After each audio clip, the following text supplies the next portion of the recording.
एक शांतिपूर्ण पारदर्शिता के साथ लोकतंत्र बिहार मनाए, इसके लिए विस्तृत योजना बनाई है।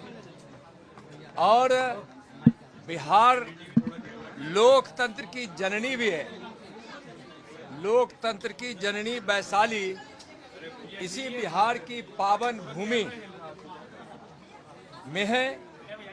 और जो 2 तारीखें तय की गई है वह बिहार के चुनाव के लिए बहुत ही अनुकूल है।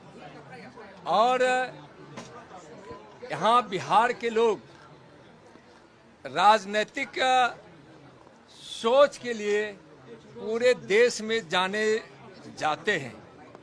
और मैं स्पष्ट रूप से कहना चाह रहा हूं कि जो चुनाव आयोग ने व्यवस्था बनाई है और 1990 से 2005 तक जो जंगल राज में बूथ लूट लिए जाते थे, मतदाताओं को धमकाया जाता था, रोका जाता था, वह अब बिहार में नहीं हो पाएगा।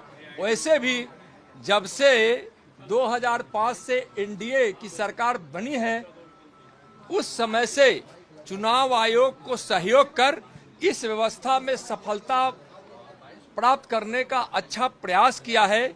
सफलता मिली भी है, लेकिन इस बार के चुनाव आयोग ने जो योजना और व्यवस्था बनाई है यह स्पष्ट रूप से है कि 100% शांतिपूर्ण और पारदर्शिता के साथ होगा। बूथ लुटेरों की गुंजाइश नहीं और उन्मादियों की गुंजाइश नहीं, वोटर को धमकाने की कहीं कोई गुंजाइश नहीं। और उसने जिस प्रकार से सुरक्षा का, मतदाताओं की सुविधाओं का जो बंदोबस्त किया है, चुनाव आयोग को इसके लिए बहुत बहुत धन्यवाद। और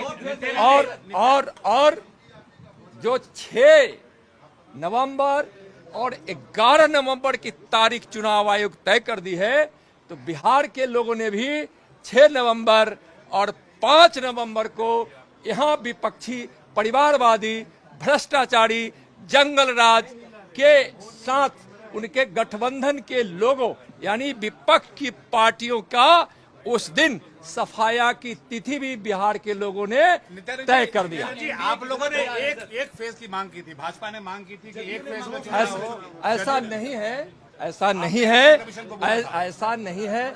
इलेक्शन कमीशन सबकी बात सुने हैं और सबकी बातों को सुनकर जो निर्णय लिया है। और ऐसा नहीं है कि भारतीय जनता पार्टी ने कोई ऐसा, अभी तक तो मेरी जानकारी में नहीं है। बहुत बहुत धन्यवाद।